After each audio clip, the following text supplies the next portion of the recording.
Assalamualaikum warahmatullahi wabarakatuh. Pertama-tama, saya di sini akan menjelaskan tentang pengertian pengembangan sumber daya manusia dalam menghadapi perubahan lingkungan organisasi, baik lingkungan mikro maupun makro, yang saat ini semakin cepat dan kompleks. Maka organisasi harus bersikap dinamis dan dapat mengantisipasi atau dapat menyesuaikan diri, yaitu salah satunya dengan cara melakukan pengembangan sumber daya manusia agar meningkatkan kemampuan dan kualitas pegawai yang nantinya akan berdampak pada peningkatan prestasi kerja. Ada beberapa pengertian menurut para ahli. Yang pertama, menurut Rifai tahun 2005 halaman 227, pengembangan merupakan suatu proses bagaimana karyawan atau pegawai mendapatkan pengalaman, keahlian, dan sikap untuk menjadi atau meraih sukses sebagai pemimpin dalam suatu perusahaan atau organisasi. Pengembangan dirasakan semakin penting pada suatu organisasi karena tuntutan pekerjaan atau jabatan. Hal ini dapat dilakukan dengan meningkatkan keterampilan dan pengetahuan pegawai yang diwujudkan dalam berbagai bentuk nyata. Misalnya, pemberian pelatihan, mengadakan seminar-seminar, pemberian kursus, keterampilan, dan lain-lain. Kedua, menurut Singodimedjo dalam Sutrisno tahun 2010 halaman 61, pengembangan sumber daya manusia adalah proses persiapan individu untuk memikul tanggung jawab yang berbeda atau lebih tinggi di dalam organisasi. Biasanya berkaitan dengan peningkatan kemampuan intelektual untuk melaksanakan pekerjaan yang lebih baik. Pengembangan mengarah pada kesempatan-kesempatan belajar yang didesain guna membantu pengembangan para pekerja. Jadi, pengembangan sumber daya manusia adalah suatu usaha yang terencana dan sistematis untuk meningkatkan pengetahuan pegawai baik secara teknis, teoritis, konseptual, dan moral sesuai dengan kebutuhan organisasi atau perusahaan yang sekarang maupun di masa depan. Pengembangan sumber daya manusia yang dilaksanakan bertujuan untuk menciptakan pegawai yang memiliki kompetensi dan kualifikasi sesuai standar kompetensi. Dengan pegawai memiliki kompetensi, maka prestasi kerja pegawai tersebut akan meningkat. Tujuan pengembangan sumber daya manusia menurut para ahli. Menurut Sutrisno tahun 2010 halaman 62, pengembangan sumber daya manusia tujuannya untuk meningkatkan kualitas profesionalisme dan keterampilan para karyawan atau pegawai dalam melaksanakan tugas fungsi secara optimal. Dengan pengembangan kecakapan, pegawai dimaksud sebagai setiap usaha dari pimpinan untuk menambah keahlian kerja tiap pegawainya, sehingga dalam melaksanakan tugas-tugasnya dapat lebih efisien dan produktif, sehingga meningkatkan prestasi kerja tersendiri pegawai tersebut.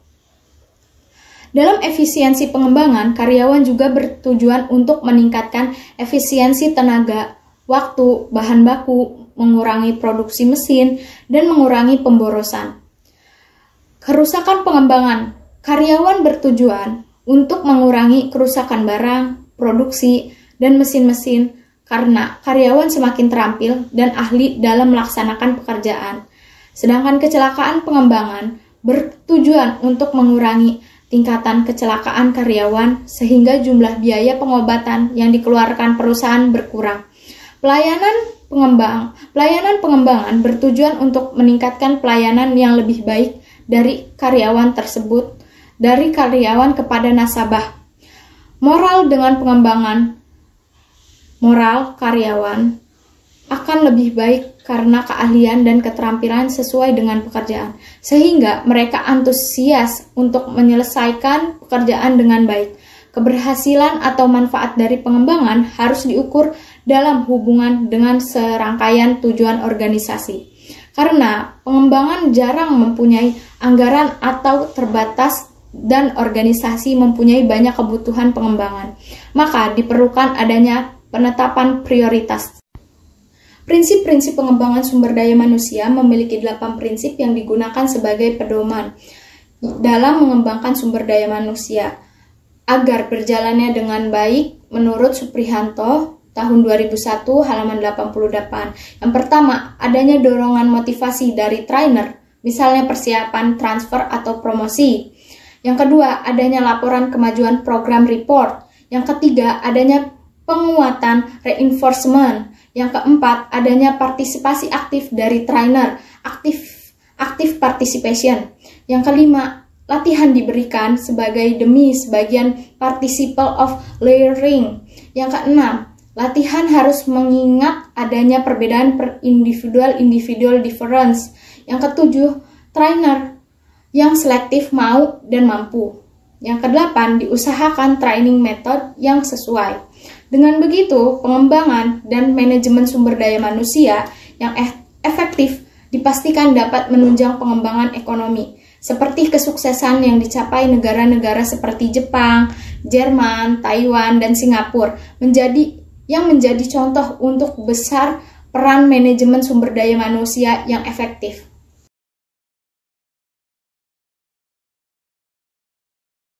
Warahmatullahi wabarakatuh. Saya Manzilina Safira akan melanjutkan materi berikutnya, yaitu ada jenis-jenis pengembangan sumber daya manusia.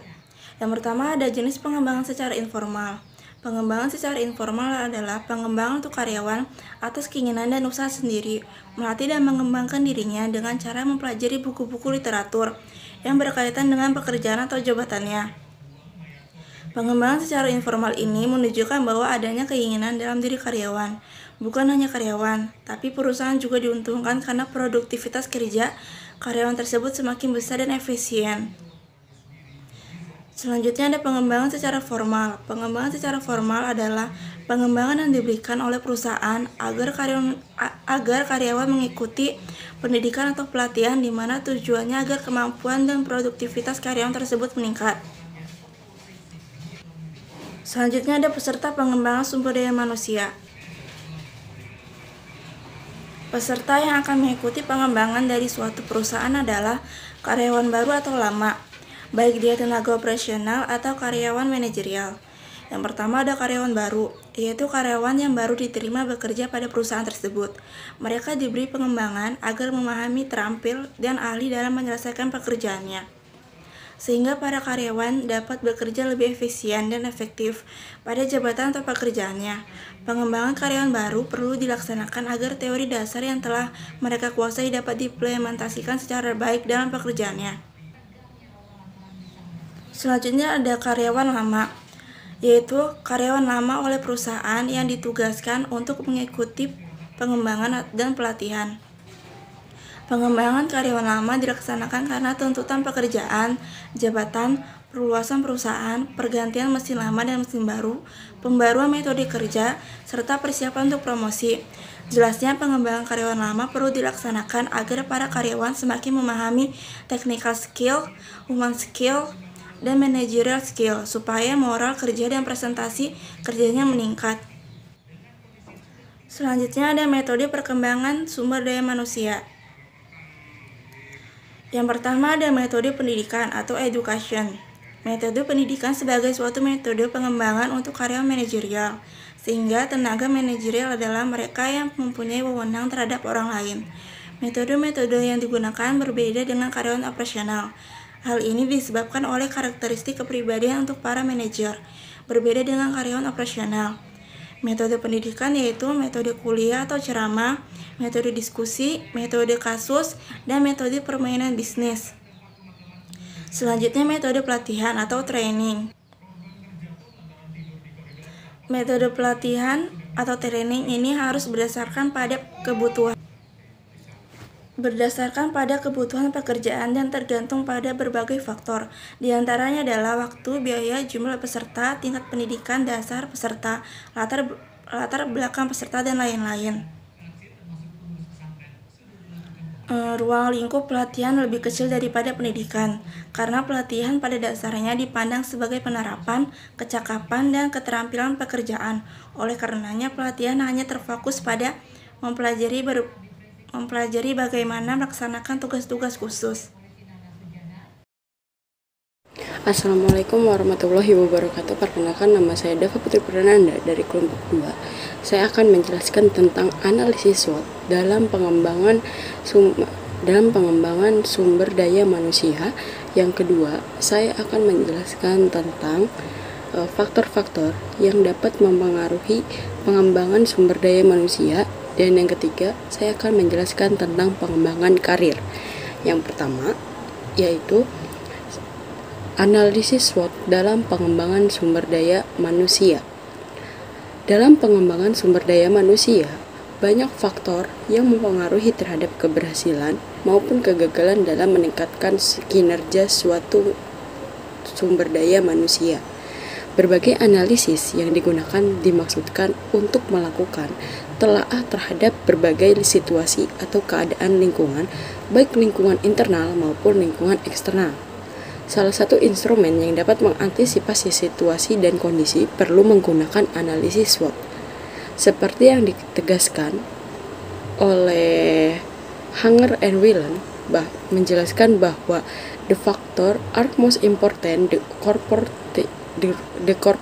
corporation future are referred to as strategic factor and summarized with the acronyms SWOT, SWOT, and standing for strengths, weakness, opportunities, and threats. Nah, analisis SWOT mengembangkan kekuatan, kelemahan, kesempatan, dan ancaman.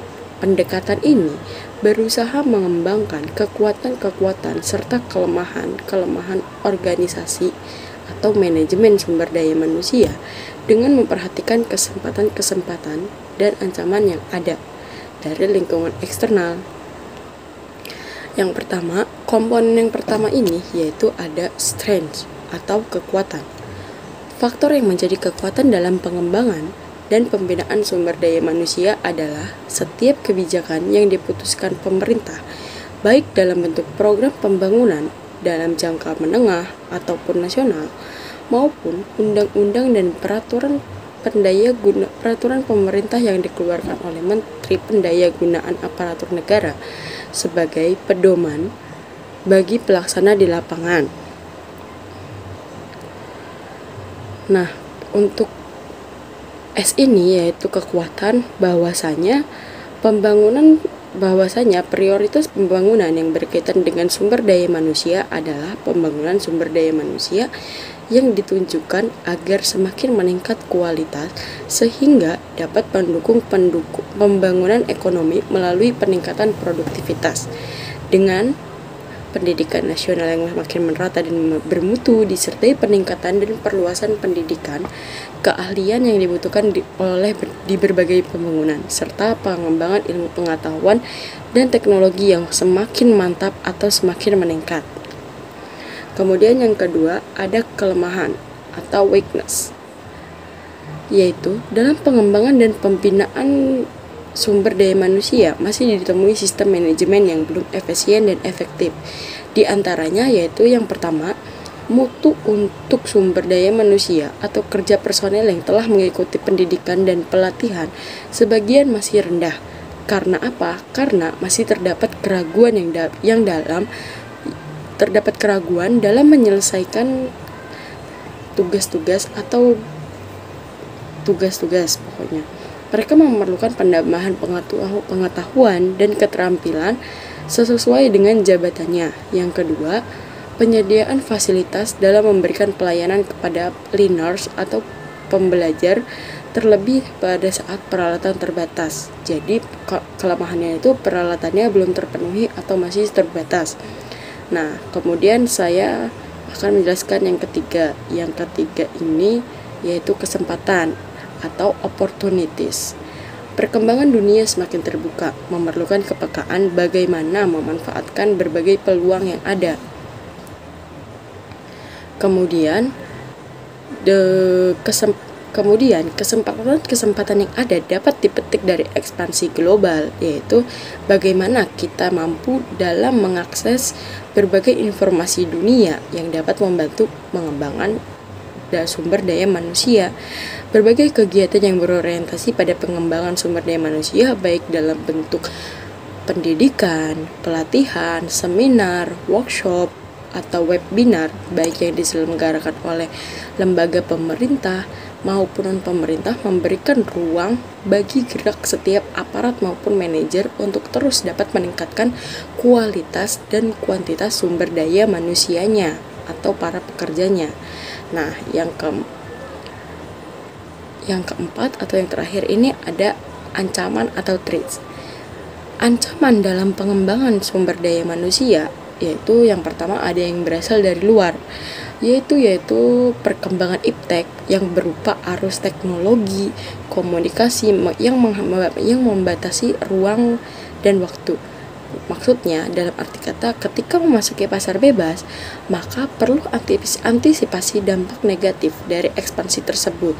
Hal ini akan terasa ketika terjadinya persaingan dan yang semakin tajam menghendaki produk maupun layanan yang berorientasi pasar.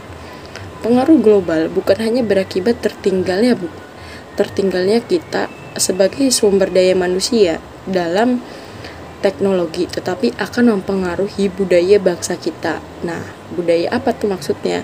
Jadi budaya kerja yang kian hari kian menghambat dapat mengakibatkan kurang kepercayaannya para investor atau penyandang dana terhadap pemerintah. Kenapa? Karena kualitas sumber daya manusianya ini yang masih dipertanyakan dan diragukan. Nah, kemudian saya pun ingin menjelaskan tentang faktor-faktor yang mempengaruhi sumber daya manusia. Pengembangan sumber daya yang kedua yaitu faktor-faktor yang mempengaruhi sumber daya manusia.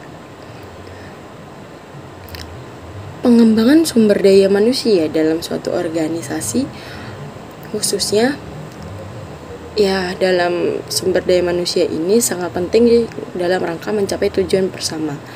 Pengembangan sumber daya manusia merupakan bentuk investasi. Oleh karena itu, pelaksanaan sumber daya manusia perlu memperhatikan faktor-faktor baik dalam diri maupun dari luar. Nah, faktor-faktor tersebut dibagi menjadi dua. Yang pertama, ada faktor internal. Yang kedua, ada faktor eksternal. Faktor internal ini mencakup keseluruhan organisasi atau lembaga yang dapat dilakukan baik oleh pimpinan maupun anggotanya. Ya sama aja termasuknya sumber daya manusia. Yang pertama yaitu misi dan tujuan. Setiap perusahaan mempunyai misi dan tujuan yang ingin dicapai. Untuk mencapai tujuan ini diperlukan perencanaan yang baik dan implementasi yang tepat. Untuk itu, kemampuan tenaga kerja atau tenaga sumber daya manusia melalui pengembangan sumber daya manusia. Nah, yang kedua ada strategi pencapaian tujuan. Misi dan tujuan mungkin sama dengan perusahaan lainnya, tetapi strategi untuk mencapai misi dan tujuan suatu perusahaan dari setiap perusahaan ini berbeda. Mengapa? Karena kemampuan karyawan itu diperlukan dan dapat memperkirakan dan mengantisipasi keadaan di luar, sehingga strategi yang disusun pun dapat memperhitungkan keadaan atau dampak yang akan terjadi. Jadi secara tidak langsung hal ini dapat mempengaruhi pengembangan sumber daya manusia. Yang ketiga ada sifat dan jenis tujuan. Yaitu apa maksudnya? Sifat dan jenis kegiatan perusahaan sangat penting dalam pengembangan sumber daya manusia. Misalnya, suatu organisasi yang sebagian besar melaksanakan kegiatan teknis akan berbeda dengan pola pengembangan sumber daya manusia lainnya atau yang bersifat ilmiah. Demikian juga akan berbeda pula strategi dan program pengembangannya. Yang keempat, ada jenis teknologi yang digunakan. Dalam pengembangan perusahaan diperlukan untuk mempersiapkan tenaga atau sumber daya manusia yang dapat mengoperasikan teknologi atau teknologi yang mungkin terjadi oleh otomatisasi kegiatan-kegiatan semula yang dilakukan oleh manusia. Nah, itu yang faktor internal. Kemudian ada faktor yang kedua, yaitu faktor eksternal. Faktor eksternal ini yaitu perusahaan ini berada dalam lingkungan yang tidak lepas dari pengaruh luar di mana perusahaan itu berada.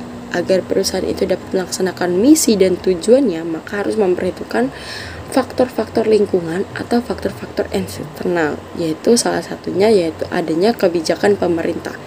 Kebijakan-kebijakan pemerintah baik yang dikeluarkan melalui perundang-undangan, peraturan-peraturan pemerintah, surat keputusan menteri maupun pejabat pemerintah merupakan arahan yang harus diperhitungkan oleh suatu perusahaan. Jadi, kebijakan-kebijakan tersebut akan mempengaruhi program-program pengembangan sumber daya manusia dalam organisasi atau perusahaan yang bersangkutan. Yang kedua, adanya sosio-budaya masyarakat. Faktor sosio-budaya masyarakat ini tidak dapat diabaikan oleh suatu perusahaan. Mengapa? Karena hal ini merupakan karena suatu perusahaan apapun didirikannya untuk kepentingan masyarakat yang mempunyai latar belakang sosio-budaya yang berbeda-beda. Oleh sebab itu, dalam mengembangkan sumber daya manusia dalam suatu perusahaan, faktor eksternal ini perlu dikembangkan. Yang kedua, perkembangan ilmu pengetahuan dan teknologi atau disebut juga perkembangan iptek. Perkembangan iptek ini di luar perusahaan sangatlah sedemikian pesatnya. Perusahaan yang baik harus mengikuti arus tersebut dan harus mampu memiliki atau memilih teknologi yang baik untuk mengikuti kemampuan karyawannya. Maka dari itu, kemampuan karyawan atau pengembangan sumber daya manusia perusahaan ini harus diadaptasikan dengan kondisi tersebut. Nah, kemudian saya akan membahas tentang pengembangan karir. Nah, ini pembahasan yang ketiga yaitu pengembangan karir. Pengembangan karir atau career development merupakan salah satu subfungsi daripada ruang lingkup utama manajemen sumber daya manusia, yaitu pengembangan tenaga kerja atau human resource development, di mana selain dari pengembangan karir juga terdapat subfungsi lain, yaitu pelatihan dan pengembangan atau disebut juga training and development. Nah, pengembangan karir ini adalah manajemen yang bertujuan untuk mempersiapkan sumber daya manusia dalam menghadapi pekerjaan mereka di masa yang akan datang dalam suatu perusahaan tersebut. Sebelum membahas lebih lanjut, nah kita pun ada menurut Bernardin, karir itu apa sih? Nah, menurut Bernardin, karir itu adalah suatu rangkaian atas sikap dan perilaku yang berkaitan dengan aktivitas pekerjaan atau pengalaman sepanjang kehidupan. Jadi, pengembangan karir menurut Matis adalah usaha untuk meningkatkan kemampuan pekerja dalam menangani berbagai masalah dalam pekerjaan atau tugas mereka. Nah, dapat disimpulkan bahwasanya pengembangan karir merupakan suatu proses dalam peningkatan dan penambahan kemampuan seseorang karyawan atau sumber daya manusia yang dilakukan secara formal dan berkelanjutan untuk mencapai sasaran dan tujuan karirnya. Nah, dalam pengembangan karir ini terdapat tahapan-tahapan perkembangannya. Yang pertama itu ada tahap pertumbuhan, di mana itu terjadi dalam waktu 0 sampai 14 tahun. Di tahap ini adanya pertumbuhan fisik dan psikologis. Nah, di dalam tahap ini pun individu atau sumber daya manusia ini mulai membentuk sikap dan mekanisme tingkah laku yang kemudian akan menjadi penting dalam konsep dirinya. Kemudian yang ke tahap 2, adanya tahap eksplorasi. Tahap eksplorasi ini dimulai dari 15 sampai 24 tahun. Di mana tahap ini dimulai sejak individu menyadari bahwa pekerjaan merupakan suatu aspek dari kehidupan manusia. Nah, pada awal ini atau masa ini sering juga disebut masa fantasi. Dan yang ketiga yaitu ada tahap pembentukan. Tahap pembentukan ini dimulai dari 25 sampai 44 tahun ketika kita sudah bekerja.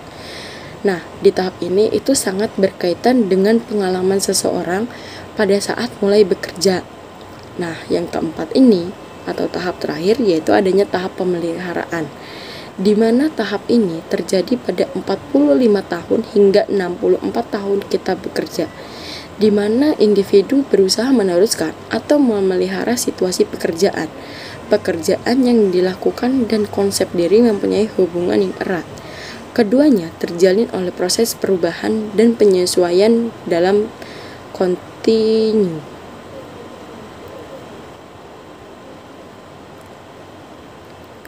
Nah, kemudian ada mendesain bagaimana proses pengembangan karir. Desain program pengembangan karir ini akan membantu para manajer dalam membuat keputusan yang kreatif mengenai pengembangan karir para pekerja.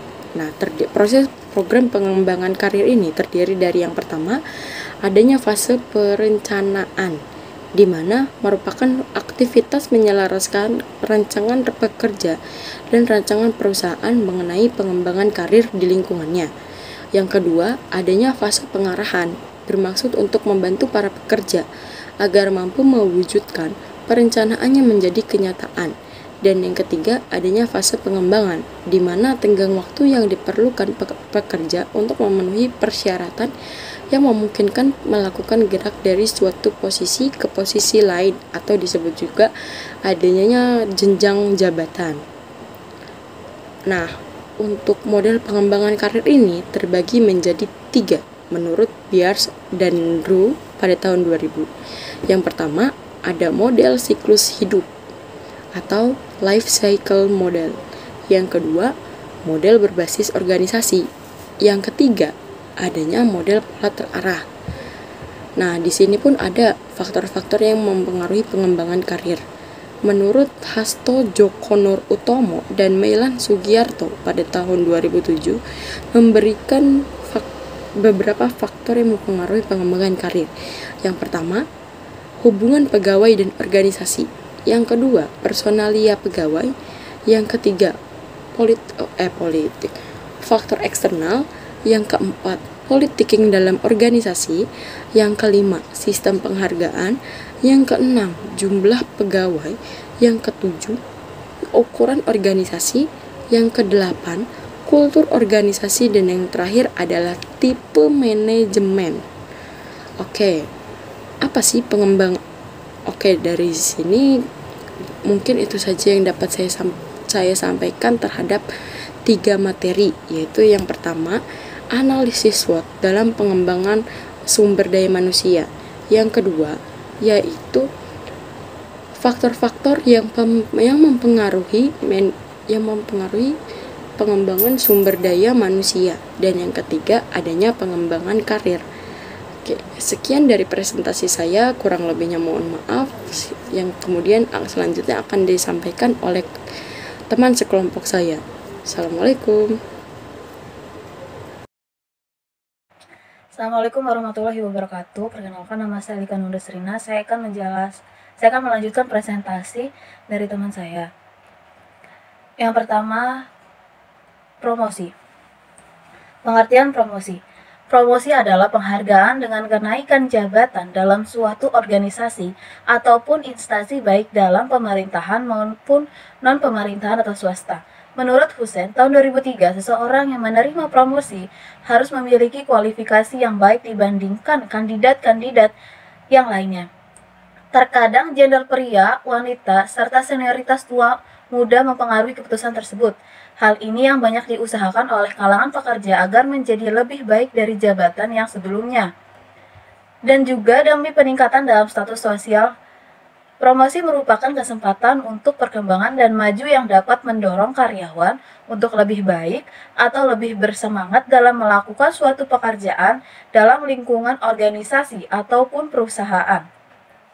Dengan adanya target promosi, pasti karyawan akan merasa dihargai, diperhatikan, dibutuhkan, dan diakui kemampuan kerjanya oleh manajemen perusahaan, sehingga mereka akan menghasilkan keluaran atau output yang tinggi serta akan mempertinggikan loyalitas atau kesetiaan pada perusahaan.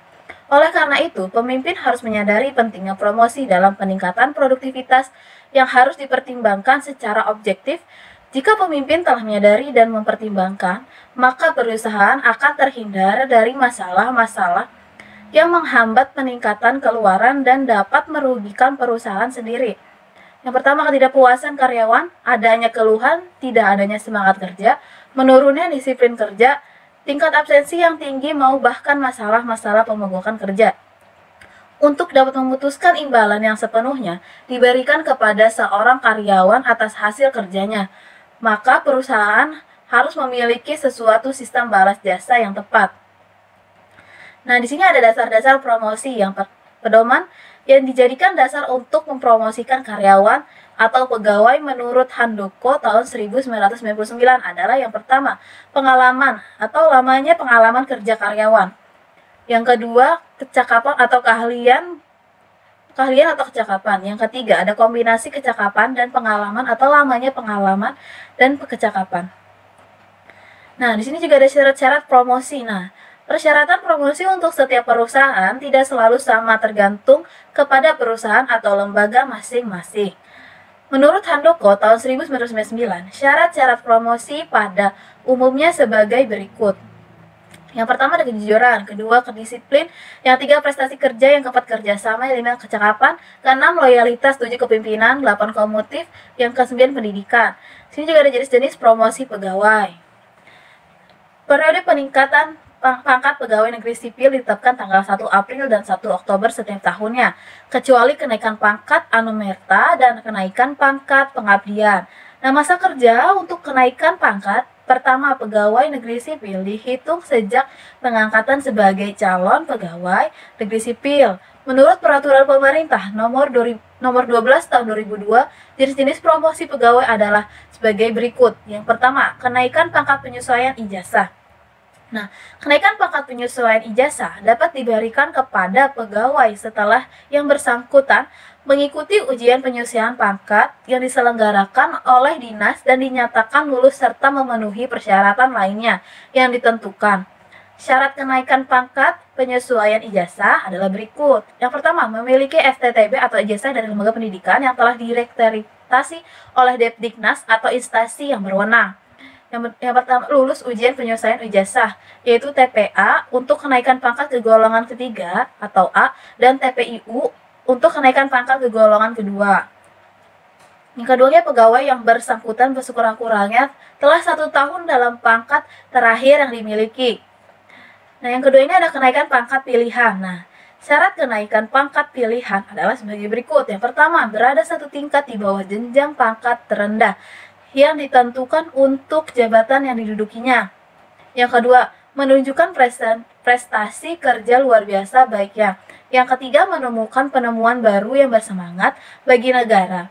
Yang keempat, sekurang-kurangnya telah 1 tahun dalam pangkat terakhir. Yang kelima, sekurang-kurangnya telah 1 tahun dalam jabatan struktural yang didudukinya atau dihitung kumulatif dalam tingkat jabatan struktural yang sama. Yaitu setiap unsur DP atau 3 sekurang-kurangnya bernilai dalam 2 tahun terakhir. Yang pertama ada kenaikan pangkat reguler.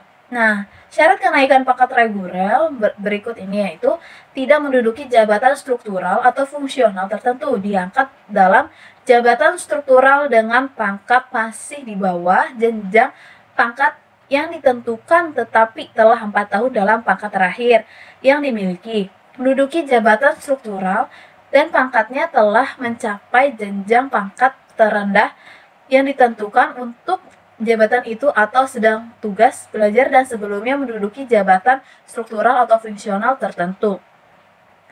Sekurang-kurangnya telah 4 tahun dalam pangkat terakhir.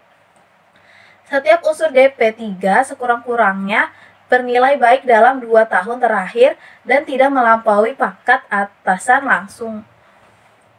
Yang kedua, kenaikan pangkat anumerta, yaitu kenaikan pangkat anumerta diberikan setingkat lebih tinggi dari PNS yang bersangkutan meninggal atau CPNS yang meninggal diangkat menjadi PNS terhitung mulai awal bulan yang bersangkutan meninggal dan berlaku ketentuan sebagaimana dimaksud dalam poin A. Yang pertama, keputusan kenaikan pangkat anumerta diberikan sebelum pegawai negeri sipil yang meninggal tersebut dimakamkan. Yang ketiga ada kenaikan pangkat pengabdian. Nah, kenaikan pangkat pengabdian setingkat lebih tinggi diberikan TMT atau PNS yang bersangkutan dinyatakan cacat karena dinas dan tidak dapat bekerja lagi dalam semua jabatan negeri. CPNS yang cacat karena dinas dan dinyatakan tidak dapat bekerja lagi dalam semua jabatan negeri diangkat menjadi PNS dan berlaku ketentuannya. Nah, yang berikutnya ada dari demosi. Nah, ini pengertian demosi menurut Sutraman tahun 1998. Demosi adalah penurunan jabatan dalam suatu instansi yang biasa dikarenakan oleh berbagai hal. Contohnya adalah keteledoran dalam bekerja. Yang turunnya jabatan biasanya diberikan pada karyawan yang memiliki kinerja yang kurang baik atau buruk, serta bisa juga diberikan ada karyawan yang bermasalah sebagai sanksi. Sanksi hukum. Demosi merupakan suatu hal yang sangat dihindari oleh setiap pekerja karena dapat menurunkan status jabatan dan gaji. Namun demosi atau turun jabatan ini bisa dilakukan oleh beberapa instansi ataupun perusahaan demi peningkatan kualitas kerja dan juga sebagai motivasi bagi karyawan agar mau berusaha untuk memperoleh yang diinginkan. Nah, mendapatkan promosi dan menghindari demosi. Jadi, memang benar jika perusahaan-perusahaan ingin maju, maka harus menciptakan kompetensi bagi para karyawannya agar mereka tekun dalam bekerja dan tidak selalu berpangku tangan pada karyawan lainnya. Apabila karyawan memiliki produktivitas dan motivasi kerja yang tinggi, maka laju roda pun akan berjalan kencang, yang akhirnya akan menghasilkan kinerja dan pencapaian yang baik bagi perusahaan. Di sisi lain, bagaimana mungkin roda perusahaan berjalan baik kalau karyawannya bekerja tidak produktif? Artinya karyawan tidak memiliki semangat kerja tinggi, tidak ulet dalam bekerja dan memiliki moral yang rendah. Yang berikutnya ada mutasi nih. Pengertian mutasi atau transfer menurut Wahyudi tahun 1995 adalah perpindahan pekerjaan seseorang dalam suatu organisasi yang memiliki tingkat level yang sama dari posisi pekerjaan sebelum mengalami pindah kerja. Nah, kompensasi gaji, tugas, dan tanggung jawab yang baru umumnya adalah sama seperti sedia kala.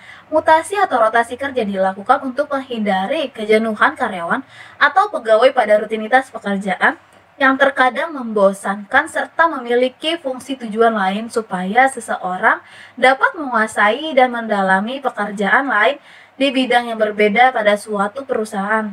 Nah, transfer terkadang dapat dijadikan sebagai tahapan awal atau batu loncatan untuk mendapatkan promosi di waktu mendatang. Nah, hakikatnya mutasi adalah bentuk perhatian pemimpinan terhadap bawahan.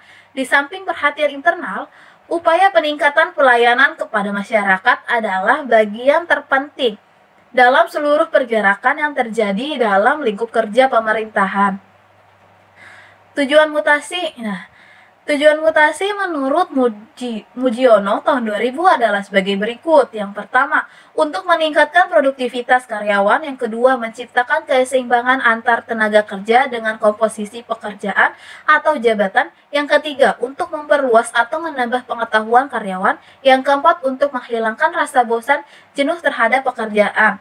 Untuk memberikan perangsang agar karyawan mau berupaya meningkatkan karir yang lebih tinggi. Yang keenam, untuk alat pendorong agar spirit kerja meningkatkan melalui pesaing terbuka. Yang ketujuh, untuk menyesuaikan pekerjaan dengan kondisi fisik karyawan. Nah, sebab-sebab ada alasan mutasi nih. Sebab-sebabnya, pelaksanaan mutasi menurut Siswandi tahun 1999 digolongkan sebagai berikut.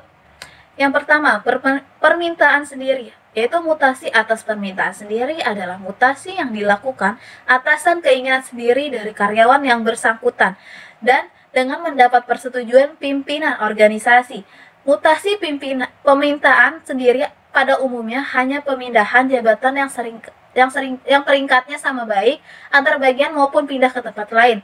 Yang kedua ada alih tugas produktif atau ATP. Nah, alih tugas produktif adalah mutasi karena kehendak pimpinan perusahaan untuk meningkatkan produksi dengan menempatkan karyawan yang bersangkutan ke jabatan atau pekerjaannya yang sesuai dengan kaca kapannya.